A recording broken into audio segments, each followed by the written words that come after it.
Bless you all. It's great to be with you this Friday afternoon. A couple hours from now, the Sabbath will begin. It's already the Sabbath over in Israel, where I normally am on a Friday. And I would be, it's a 6-hour time difference right now because of, we're on summertime and they're not. So I would be just about full from a Friday evening meal with believing friends over there normally. Instead, I'm full from a great lunch here and some nice brownies. I want to just mention first, I have a mark on my forehead and on my left hand, but it's due to taking a tumble while walking too fast on some uneven sidewalk down in Florida, and not the mark of the beast. But I will give you a little bit of a background on myself, but I always like to first start with Scripture, and I'm going to do that. And today I chose one of my favorite Psalms. It's a short one. If you want to turn and follow, you can. If you don't, just listen. It's Psalm 122. Psalm 122. I was glad when they said to me, "Let us go up to the house of the Lord. Our feet are standing within your gates, O Jerusalem. Jerusalem that is built as a city that is compact together." That's still true today, by the way. "To which the tribes go up, even the tribes of the Lord. An ordinance for Israel, to give thanks to the name of the Lord. For their thrones were set for judgment, the thrones of the house of David." Pray, actually in the Hebrew, request the peace of Jerusalem. May they prosper who love you. May peace be within your walls and prosperity within your palaces. For the sake of my brothers and my friends, I will now say, may peace, shalom, be within you. For the sake of the house of the Lord our God, I will seek your good. Let's just pray for a second. Lord God of Israel, we do pray, we do request, we do seek the shalom of Jerusalem. We do it because you love that city. We do it because you chose that city.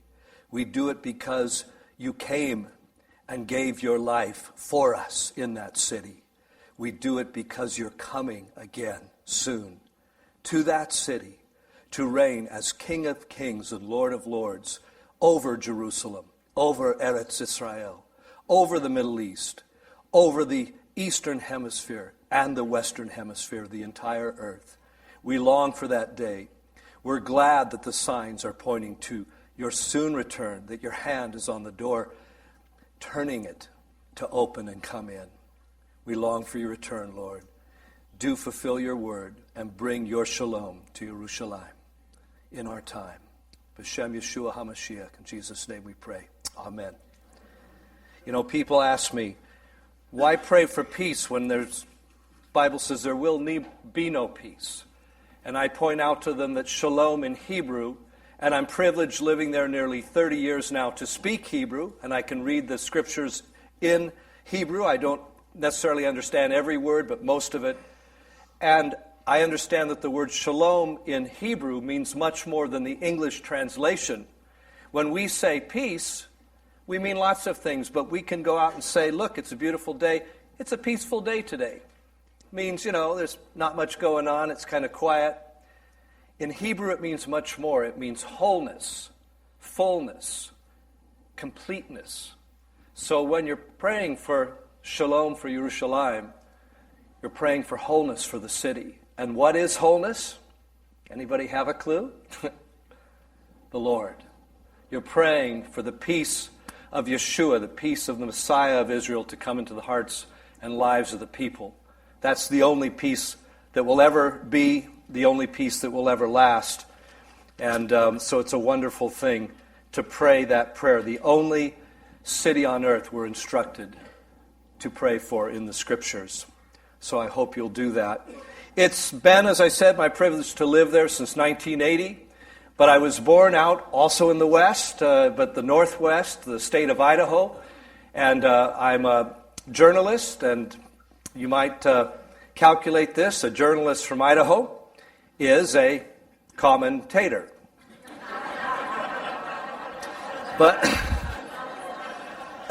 But anyway, moving right along. I was raised in a very strong Roman Catholic family. I went to a Catholic school. I never forget my freshman year. We had first period the nuns telling us we're created in the image of God. Second period we had our biology teacher, also our basketball coach, and he said, no, you're descended from monkeys. Well, we were acting, I was anyway, more like the latter, so I said, yes, that must be true. So I announced to my parents that I no longer believed in God and I was no longer going to Mass or anything at about age 15. This was in the late 60s. It was 1968 when Time magazine had one of its most controversial covers ever that posed this question: is God dead? Do any of you remember that? You're dating yourself if you do, but... and their conclusion was basically this: yeah, we can now explain scientifically how the universe began, the Big Bang, etc., and how we evolved from the swamps, and here we are today, and we no longer need a spiritual explanation of these things. We can put aside God. Well, that, again, was what we were being taught in science class, even in a Catholic school, so I thought that must be the case. Well, I went out and acted like a monkey after that, and got involved in drugs and the occult and all sorts of things. I won't go into all of that today. But my brother came back from university in my senior year to tell me he'd become a born-again Christian. Well, this was before Jimmy Carter. I didn't know what that meant. He explained it to me. He appealed for me to do the same. I rejected it. That Christmas, he gave me a very, very subtle Christmas gift, a Bible. And another book by a guy named Hal Lindsey. And he was writing about, the end of the world and look at Israel as a sign of all that. Well, frankly, I threw both of those books behind my pillow chair. Anybody remember a pillow chair? We were really hippies out in the West, totally. Didn't read them. Then a few weeks later, I had a spiritual crisis in my life, and it goes in more than that. I actually had a demon appear to me and try to get me to worship it. And again, I won't go into the details today because I want to talk about what's going on in Israel. But I knew something was wrong, and I rejected it, and I made this great prayer of faith. God, if you exist, would you please help me in this situation? Well, he does exist. He helped me. He revealed himself to me. The next day, I sought out some Christians in the local Jesus People coffee house. This was the end of the Jesus People movement out in the West. They all had hair down to here. But I gave my life to the Lord and started reading this book. And I discovered that Israel's mentioned in it once or twice, and Jerusalem once or twice. And I had this immediate, strong desire to go and visit that land. In fact, I told my best friend the next day, I'm going to Israel. He came back the day after that with a cactus plant. He said, you better get used to this sort of foliage if you're going to move over to the desert and out of the lush Pacific Northwest. Well, I didn't immediately move over there. Instead, I wanted to get to know this book better, so I went to a Bible college with some friends in Spokane, Washington. It's associated with Moody in Chicago. Then I heard there a missionary from Trans World Radio, Overseas Gospel Radio. He said, look, if any of you are interested in broadcasting, come and see me, and we'll talk about it. Well, as a child, my dad nicknamed me Motor Mouth because I would go around the neighborhood and gather news about everybody. I was a little journalist in those days, a little commentator, and I'd go around and get all this news and report it to everybody else, real popular. But this seemed like a natural thing to do for me. So I went I talked to him. He said, go to broadcasting school and then come see us. Well, I did that in Spokane, but I didn't immediately see them. I worked in local secular radio for a while and then at the Moody station out in Spokane. But all the while, my heart was pining for Israel. In 1978, I moved to Berkeley, California. I'll never forget one day I worked with a Christian ministry there, and there was two parades going on. There was the gay, lesbian, Chinese communists marching one way, and the Castro, Cuba, I've forgotten exactly who it was, but they were all marching out there. It was a crazy place to be. But every Tuesday, I would load up my Volkswagen with some of my coworkers, and we'd go over to the headquarters of Jews for Jesus, Haight-Ashbury in San Francisco. And that was where I was first exposed to Jewish believers and to songs in Hebrew, and my heart continued to burn for Israel. So I looked for a way to go. Now, I don't condemn going on a tour. You should all do that. Some of you have, I'm sure. But I wanted to go. I was pretty young still. I wanted to go and spend some time there.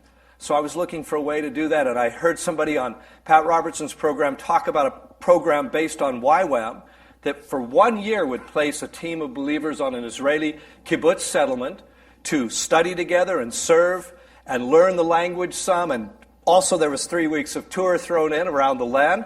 So that sounded perfect, so I signed up for that in the summer of 1980, and in November I went over there, and nearly 30 years later I'm still there. Well, the Lord did hint to me that I was going to be there a bit longer than a year. I took a 3-day period of fasting and praying up at our lake cabin. I was painting the cabin, and the Lord spoke to me. He said, "Son, sell your possessions. I'm moving you to Israel." Well, how is that going to be? You know, an Irish Catholic kid.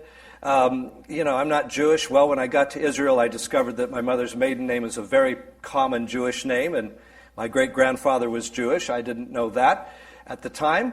But I kind of obeyed. I sold some of the stuff, but I stored the best stuff in my aunt's lake cabin. She had a little store space for a boat, my 10-speed bike, and my wood stove and stuff. Well, guess what got hit by lightning a couple years later and burnt to the ground? You should listen to the Lord when He tells you to do something. But indeed, He was moving me there. Now, how could I, as a Gentile, live there? Well, He had already given me one of 2 professions that would almost guarantee a visa to remain in Israel, and that was a journalist. And I went over there and found out that there was a radio station near the kibbutz I was on, and they sought me out after living there for a year. And I went to work in South Lebanon, of all places. And if somebody had told me in Bible college in Spokane I'd be working at a gospel station in the biblical area of Naphtali, in southern Lebanon, what's the biblical area of northern Israel, I wouldn't have believed it, but that's what happened. But the year on the kibbutz prepared me for that. We were right on the border with Lebanon, and we got bombed occasionally. I don't mean by drink. The other volunteers were doing that, but we got rockets. And one day in April, it was my turn to go out of our bomb shelter, because we spent most nights sleeping in a bomb shelter. That was kind of different from Idaho. And it was my turn to go get food from the central dining room for my teammates. And there I was walking when these rockets started falling. Now, normally they would come in the morning and in the evening for the reasons that the rocketers could then hide easier, and they would try to get the traffic and all this stuff. So it was rare that they would come at noontime, but it happened. And the Israelis around me started running, and I started running. I was running away from our shelter, actually. They were going somewhere to get their kids or to their shelters. I was just panicking. And the Lord stopped me. It was almost as if He took a brace. We were all going to wear braces today, by the way, since with the theme being brace yourself for the end times. We decided not to. I didn't bring my braces. But the Lord literally grabbed the back of my neck, I felt, and stopped me. And He said, "Son, what are you doing?" Well, you might know that in Israel, you're allowed to argue with God. It's in the Bible. And also, you may know, if you know any Jews, or if you're Jewish, you might know that Jews tend to answer a question with a question. So I was picking that up. So I said, "What do you mean, what am I doing? What are you doing? Help me here." Well, He did. He implanted in my scared little brain 1/2 of one verse of Scripture that I later in the day found in Psalm 46. I knew it was in the Psalm somewhere. 46 verse 10. Anybody know it? "Be still and know that I am God." Well, I have to be honest and tell you that sounded utterly ridiculous at that moment. Rockets were falling and God was telling me to be still. It was obviously a moment to panic. Well, no, it was a moment to trust in the Lord.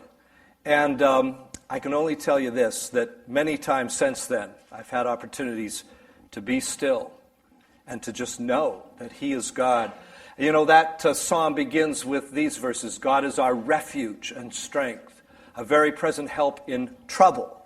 And that's where I was. I was in trouble. Therefore we will not fear, though the earth should change, though the mountains would quake with swelling pride. Well, just before I went to Israel, a mountain near where I lived in Washington State swelled up and blew up, Mount St. Helens, and we got ash all over us. And it says there's a river whose streams make glad the city of God. God's in the midst of her. He will end all wars. He will cut the spear in two and burn the chariots with fire. And only then does it say, be still. Literally in the Hebrew, it says relax. So you could translate it today, chill out, and know that I am God. And it ends that psalm by repeating verse 7. It repeats it twice. The God of Jacob is our stronghold. Well, I mentioned all this to our Hebrew teacher, a Turkish Jew, the next day. He looked it up in the Hebrew Bible, and he came back to me. He said, it's interesting. The committee here in Israel that makes up modern words for things that didn't exist in ancient times, Hebrew words, they made up the modern word for bomb shelter from that very Hebrew word translated stronghold there in Psalm 46. Well, I got the idea God was going to be my bomb shelter, and so he was when I got called some months later to go to work in South Lebanon at a Christian radio station, the only one in the Middle East, the Voice of Hope. It was dumb, here I am, 23, I'm going into the middle of a war zone, people are getting shot at all the time. The first time I crossed over the border with the station manager from Virginia, he looked at me seriously and said, do you have life insurance? 23, I said, of course not. He said, well, good, because no company will honor it in Lebanon. So that was reassuring. Then as we approached the station for the first time, an old World War I British building, I noticed that the western wall of the station was basically missing because so many rockets had hit it. The PLO was up in the hill above shooting these rockets. And he said, chill out, relax, that's where the rockets hit, but we work on the other side of the building. Oh, good. That's my first day driving to work. They were trying to hit my little Volkswagen with rockets and all sorts of things. Anyway, many opportunities the 2 years I was there to be still and trust in him. Then he moved me to Jerusalem. Moody called me up and said, we'd like you to report for us from there on a regular basis. So I moved down there. I thought I was leaving the fire. I was going to the frying pan. The second day there was a major terror attack in the center of Jerusalem. That was my first story for Moody. A few years later, Lebanon more or less calmed down as much as it ever did, and Jerusalem became the center of the first Palestinian uprising. And I was living in a part of the city in southeast Jerusalem that was half Arab and half Jewish, and I was on the top of the hill right between the two groups. And sometimes to report that story, I would just walk out the door and put the microphone in the air, and you could hear the bullets and all that sort of thing going on. Well, at that time, a position came open with CBS Radio. Now, how many of you know CBS is not the Christian broadcasting service? And when they saw my resume, they were a little concerned. I got a call from New York from the head of network radio. He said, look, we like your credentials the best of the 12 applicants, but we're not very thrilled about this Bible college and Moody Radio and all this stuff in your background. He said, look, if we hire you, do you promise you're not going to talk about biblical prophecy and the end of days, all those things you people believe in? And I didn't deny that I believe in those things. And I thought, reporting from Israel in these last days? So I said this, I'll only report what I see. Which, could be a vision or two, what you can see. I didn't say that, but he came back at me, he said, you mean you're not going to talk about Ezekiel and Gog and Magog? And he'd probably seen some late night TV or something, And I said, I will only report whatever happens. Who knows what that will be in these last days. So he thought about it for a couple seconds. He said, okay, we'll hire you, but we're going to keep our eye on you. And CBS has the big eye as their symbol, so they did. Well, 12 years later, the beginning of this decade, in November 2000, I got fired from CBS. And the main reason was one of the Palestinian officials, Hanan Ashrawi, complained about something I wrote in an email. I said that this was the beginning of the second Palestinian uprising. I call it the war of attrition because it was more of a war. But I reported that Yasser Arafat wasn't doing much to stop the violence. Well, President Clinton said the same thing the next day. He didn't get fired for it. And I also reported that out in Bethlehem, Palestinian snipers were hiding amongst groups of young people kneeling down, and suddenly they would pop up, take a shot, and pop back down, drawing fire from Israeli soldiers upon these teenagers. Deliberate policy, a terrible thing. And that was also reported by others. But she put pressure on the network, and she was always on the networks, and they fired me. I don't mind, because since then I've been a lot freer. I don't have that eye over my shoulder, freer to report. I went back reporting for Moody. I'm still doing some of that, and for various other Christian organizations around the world, and Jerusalem Post and some secular medias. But, I did report prophecy for CBS. They just didn't realize it. The scriptures say, especially Isaiah 43, God will restore the Jewish people from the four corners of the earth to their ancient homeland in the last days. It says, I will say to the north, give them up, and to the south, do not hold them back. Literally, do not imprison them. And I will bring them from the east and gather them from the west. Well, it seems like from that they're going to come from east and west fairly easily, but there's going to be a specific problem in the north that's going to hold them up, and in the south as well. Well, Isaiah didn't detail what that might be, but today we know.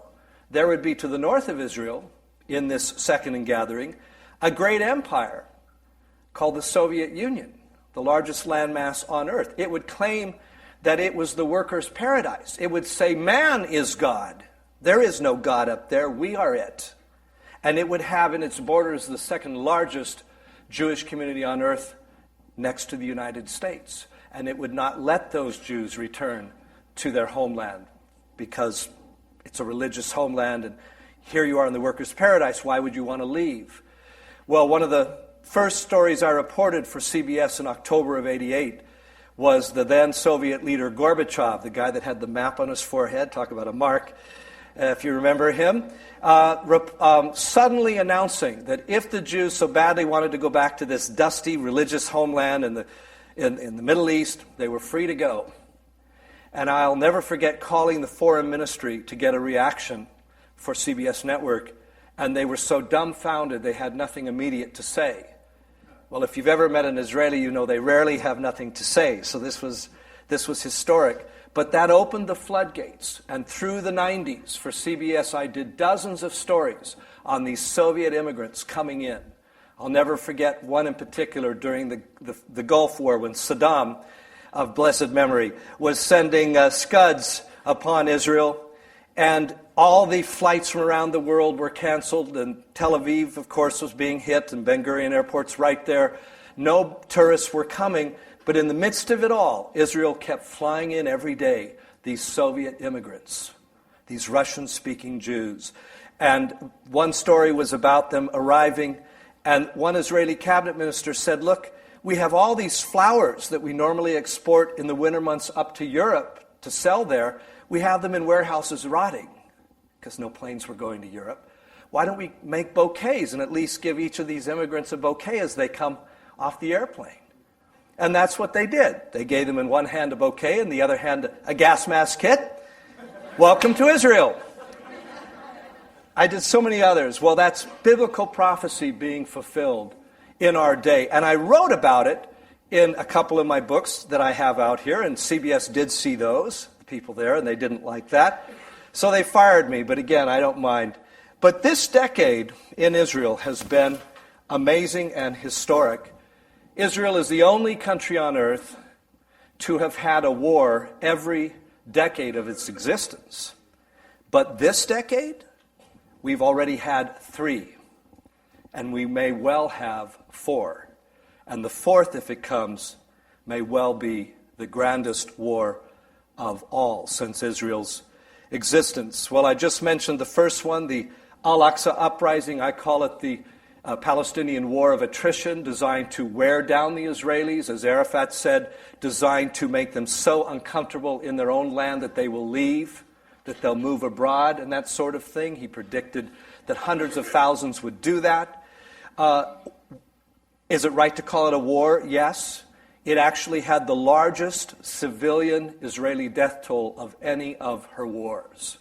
Nearly 1,000 civilians were killed, many of them women and children. In fact, disproportionately, elderly people, women, and children. Why? Because how did the Palestinians wage it? They blew up buses. They blew up supermarkets. They blew up shopping malls. They blew up people in their homes. And we had all of these deaths. Well, I lived in the center of Jerusalem, and I still do. I'm going to take my watch off so I can see the time, just in case you forget to tell me down there.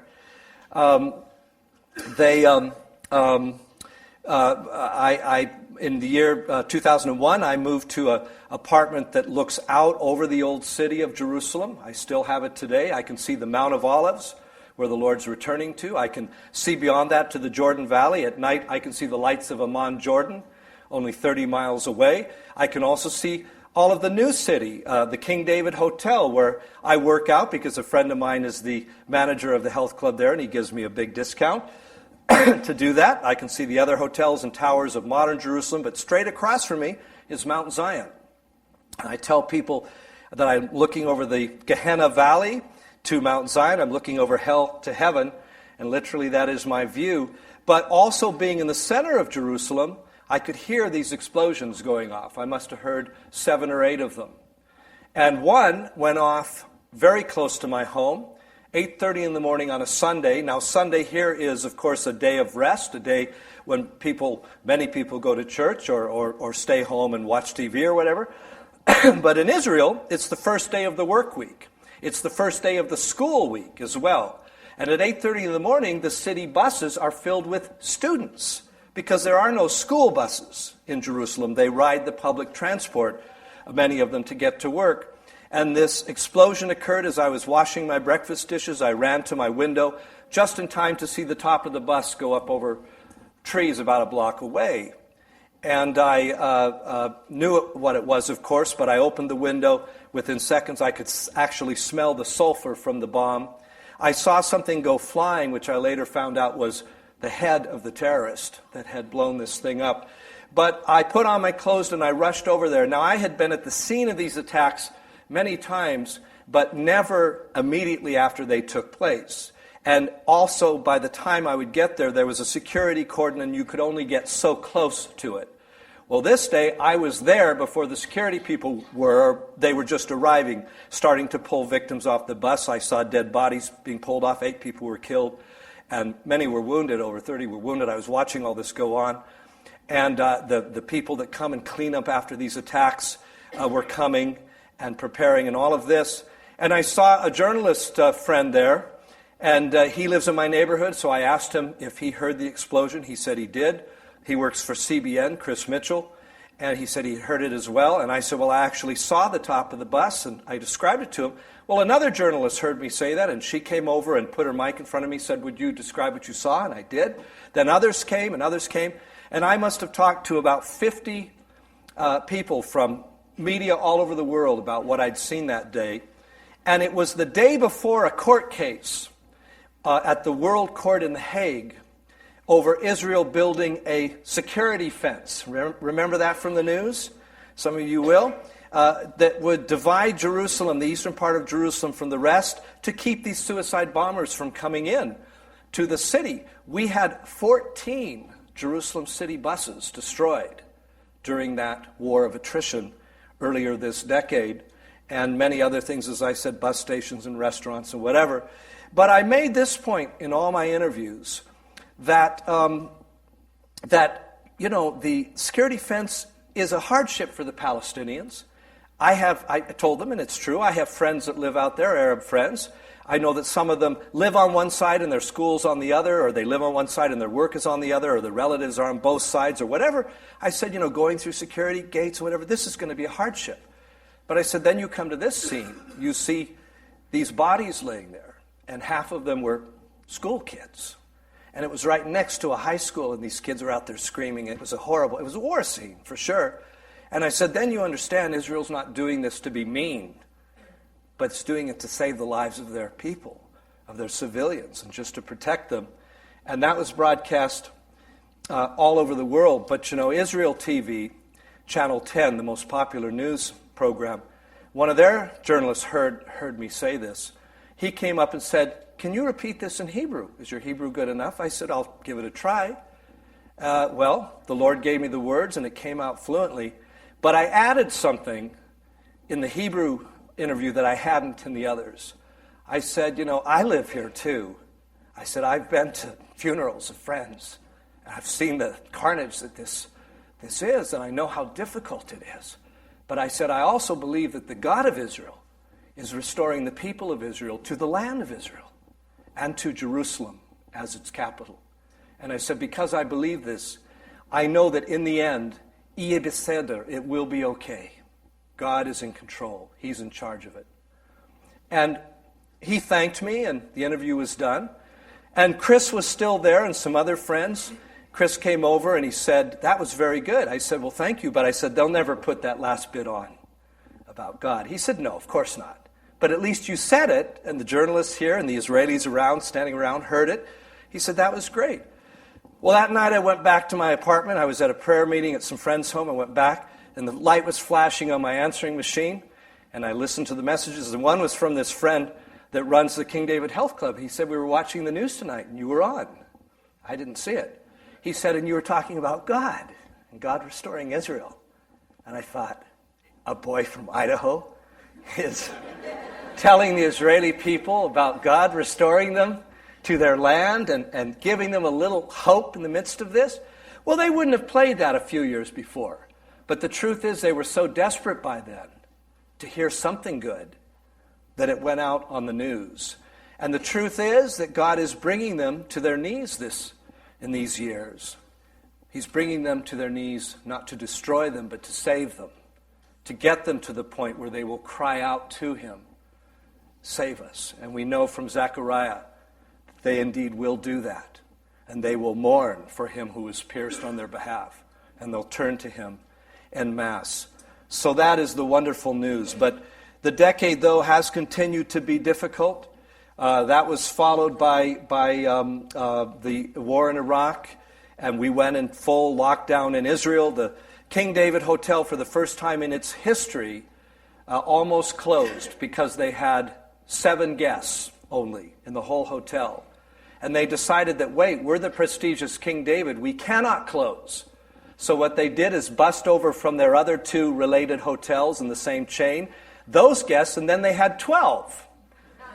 They had a minyan, if you know anything about Judaism, and they stayed open. But it was a very, very difficult time. All the tourists were gone. And that was followed by the Gaza Pullout of 2005. We had, who is today our Prime Minister, Ehud Olmert, acting Prime Minister. We had him advocating this, talking Ariel Sharon, then the Prime Minister, into pulling 8,000 Israeli civilians and all the soldiers out of the Gaza Strip, something that nearly tore the country apart. And Olmert's an interesting man. I got to know him at the King David Health Club. He used to work out there, and I did, and I got to talk with him a bit. And I've interviewed him a couple times, the first time in his Jerusalem office when he was mayor. And I have to say this, when he was mayor, when these terror attacks would occur, he would run right out to the attacks and comfort the people, and he did a great job there. And he spoke in that interview about Jerusalem with such passion, and that the Jewish people are being restored to it. It was marvelous to hear. And then a couple years later, he joined the government, and I interviewed him again for another program. And I walked in there, and he was smoking his cigar, as he always did. And as we were setting up the camera, I said, look, Mayor, you're now in the government, or Mr. Olmert, you're now in the government. That's great. But I said, your view isn't as good. When you were mayor, you had this rooftop view of the whole city of Jerusalem, and now you have this little window that looks out at a pitiful olive tree, and then at other windows on the other side of a government building. He said, yeah, it's not as good, but it's a sacrifice I had to make. And then I said this, well, you won't be here very long. You'll soon be prime minister. And I thought, why did I say that? Well, it came true. He was soon prime minister under very sad circumstances, of course. They did this Gaza pullout, almost tore the country apart, and then Ariel Sharon had a massive stroke. And here he is today. What is it? 3 years later, is it now? 3 years later, still a vegetable, unconscious, rotting from gangrene, being kept alive by machines. And I wasn't quite as blatant as Pat Robertson, who got in trouble for saying some things, but I write columns for WorldNet Daily site and others, and I wrote in that, before the Gaza Pullout, that if the government of Israel proceeds with it, that it will be trouble for Israel. It won't work, and that it is leaving land that is also included in the land that God gave to them. And I got a lot of emails in response to that. Many condemned me. But there, a couple months later, he had this massive stroke. Now, maybe that was a coincidence, but I don't think so, frankly. Even Israeli leaders can be judged for turning away from the land that God has given them. But the truth is that Sharon did it under tremendous international pressure. And where was the greatest pressure coming from? The United States. You know, I tell people, the Russians can say to Israel, do this and this and this, and the Israelis do a little Russian dance and say, okay, and then do what they want to do. European Union says, do this, and they say, oh, yes, and they drink tea and a little wine and whatever, and then they go do what they want to do. When Uncle Shmuel, Uncle Sam says, do this, they do it, usually. The ties are so deep and so strong and mostly good. But, you know, it's probably your spouse or your best friend that can get you to do something you shouldn't do far quicker than an enemy could, or someone you don't trust. And so under this international pressure, Sharon pulled out of Gaza. And just a couple weeks ago, we had our president, Shimon Peres, who strongly supported this action, tell us that it was a mistake. Well, it was a mistake. It was a grave one. And they now know it very strongly. Well, after his stroke, Olmert became prime minister overnight. And soon he found himself in another challenge. We had the Hezbollah group in Lebanon lob rockets at us, summer of 2006. And we had our second major war of this decade. Over 40 Israelis killed in the north of Israel, civilians mostly killed, some of them Arab Israelis, in these rocket attacks. And of course the army went into Lebanon and the Air Force, and we had a war that lasted over a month. Well, it wasn't a very big success. Olmert had absolutely no military experience, unlike Ariel Sharon, who was one of our greatest decorated generals and army leaders. Sharon would have known that the ground forces had to be quickly sent in to deal with these rockets, whereas Olmert thought we can deal with it by high-tech stuff, the Air Force. And so he delayed sending in the ground forces too long, and the rockets kept falling. Air Force can do only so much. You need boots on the ground. Well, when they sent the guys in, we found out they didn't have boots.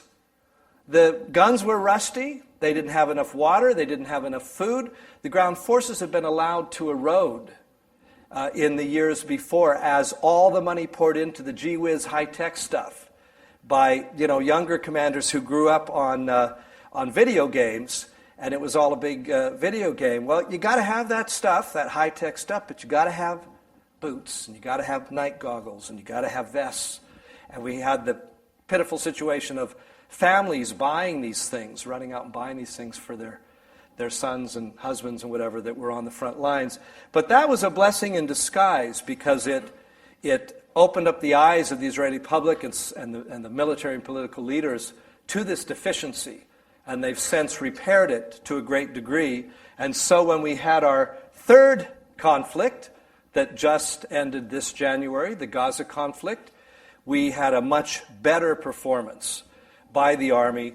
The Air Force did the same thing. They did the initial attacks, but the Army was much more quickly sent in within a week.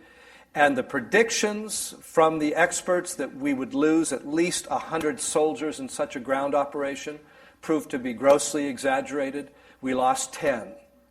And 4 of those were from friendly fire in incidents involving. So really only 6 soldiers were killed in this action by hostile forces. And it was protracted, but we did have over 40 Israelis wounded, but only 3 civilians killed.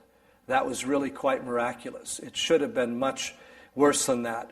But we had the introduction of Iranian Grad rockets for the first time, hitting Ashkelon and Ashdod, our second largest port, hitting the city of Beersheba, the sixth largest city in Israel, and that is just about 3 miles from Israel's main nuclear reactor.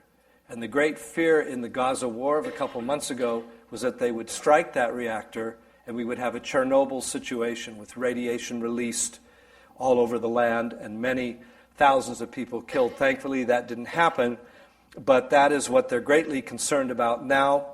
And so we're looking into that. Just this week, we've had quite a controversy.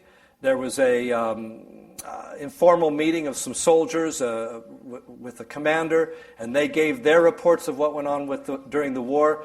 And some of them said that civilians were unnecessarily shot by IDF soldiers and some other actions that shouldn't have taken place. There's a little bit of looting in that. So that's become a huge controversy this weekend. That's in all the Israeli newspapers, and it's the big focus. Yesterday, the army ordered an official investigation into it. And already the anti-Israel groups, the Muslim groups, the Arab groups are focusing on that and saying, look, we all told you the Israelis were Nazis, and here they are doing all these things. Well, what the Israelis are democratic. It's a democracy. And they want to not cover their mistakes and their errors. They want their soldiers to behave morally. They don't want rapes. They don't want unnecessary shootings and all of that. And so it will be thoroughly investigated. It's a sign of strength and not weakness that they're actually looking into these things. And it's a sign of strength that their media can report these things freely. But that is the latest controversy going on. But of course, we have another thing looming on the horizon, and that is the situation with Iran. And I'll talk more about that tomorrow night and talk about Netanyahu's attempts to form a new government and a little bit of prophetic things as well. But that is a very real possibility for the coming months, that Israel will take on Iran's nuclear program. And the question will be, what will the United States do? And I'm not sure what to say, but I know that Netanyahu came under tremendous pressure from Bill Clinton to continue pulling out of towns in Judea and Samaria, especially the town of Hebron. And as a result of caving into that pressure, his government fell apart in 1999. Now he's coming under pressure from Bill's wife, Hillary, will come under pressure, we've already heard her say it, to create a Palestinian state next to Israel's cities in the coming months. Well, it's not just the new Obama administration that is saying this. The Bush administration made it a goal in its last year as well. And we saw our president leave office with some of the lowest popularity ratings of any president in history. And he was pretty popular in the first couple of years, as you recall. Then we went into the Iraq War, and I have to say that while I thought Saddam was one of the evilest men on earth, I also warned in a WorldNet Daily column in March of 2003, a week before the war began, that we were going about it the wrong way, that we were trying to do it on the cheap by sending in 150,000 soldiers, that our goals of creating a thriving democracy there were frankly absurd, that this is an Arab-Muslim country, that there are no Arab-Muslim countries that are anywhere remotely near real democracies, that this was unlikely to occur. And I pointed out that the Israelis had gone into Lebanon thinking they could bring stability there, where there were three warring groups, the Shiites in the south, the Sunni Muslims in the center, and the Maronite Catholics in the north. Here we had the Shiites in the south, the Sunnis in the center, and the Kurds in the north. They went in with that goal, and a country called Iran, aided by Syria, said, you're not going to do that. And they brought in the suicide bombers and the attackers, and they wore the Israelis down by all these attacks. Well, I warned that that pattern was likely to occur to America in Iraq, and also that it would cost billions of dollars to do this, and we'd probably in the end find the results were not all that gratifying. And I said our country's not economically sound enough, even though it appeared to be. I knew it was a paper thing, done with numbers on computers again, that sort of thing, and that we had a lot of real weakness there. And so it happened. But I especially was distraught when I heard Condoleezza Rice say in late 2005, soon after Israel pulled out of Gaza, that the American administration wanted Israel to allow the Hamas movement to run in the Palestinian elections. Here is the Hamas movement that calls for Israel's destruction, that totally opposed the Oslo peace accords, that to this day, they repeated it yesterday in a statement, wants to see Israel destroyed, wants no peace treaty with Israel, even negotiations with Israel. Here they were being allowed to run an election that was a result of the Oslo peace process. So a group opposed to it entirely said, oh, here's a way we can grab power. We'll use this process, get in power, and then absolve any form of democracy. And the State Department pushed the Israelis to allow them to run, thinking they won't win, and they did win. Why did they win? Because the average Palestinian is a Muslim that takes their faith seriously, and Hamas is the group that accurately quotes the Quran in saying there can never be a Jewish state in land that Islam has ruled. It states that in the Hadith, their oral tradition. If we take any land, we must rule it till the end of time.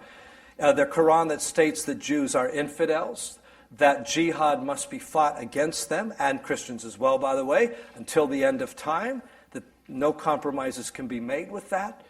And here is a group stating these things that we we pushed Israel to allow into the elections, and surprise, they won the elections because the average Palestinian is a Muslim fundamentalist that reads the same scriptures that Hamas does and therefore voted for them. And we now know where that led. They took over Gaza. They're attacking Israel with rockets to this day, and the situation is a mess. But we have Iran. We have a new president here, a new administration. We have Iran openly building nuclear something. They say nuclear power plants. Yeah, the country with the third largest oil reserves on earth, a country that is a notorious earthquake zone. Remember, one of their cities was totally wiped out 3 years ago or so. They need nuclear power plants. Well, the Russians think so. Some of the others think so as well. But Israel doesn't. Israel's also listening to their leaders saying, we will see you wiped off the map. And so some sort of action is very likely. Where will this all lead? Well, we know from the scriptures that these things must take place in the last days. But one thing I can say, and I'll conclude with this today, try to keep more or less on schedule here. One thing we can say for sure, because of this Bible, because of the Word of God, Israel will not be destroyed. The God of Israel is restoring the people of Israel to the land of Israel, to save them, to reveal himself to them in their land, not to destroy them. And that is their hope and their strength.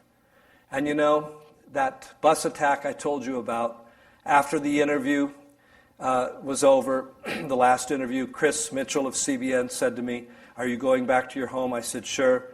They were just about to let the traffic resume. You know, in London, when they had the bus bombings there a few years ago, for a week, they left all the streets closed and they investigated and stuff. Not in Israel. We have too many of them. You got to clean it up and get on with life as soon as you can.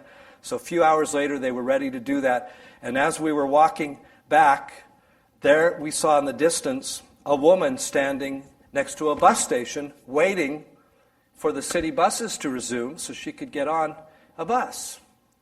As we got closer, it was apparent that she was an Orthodox young woman from her conservative dress and the hat she had on.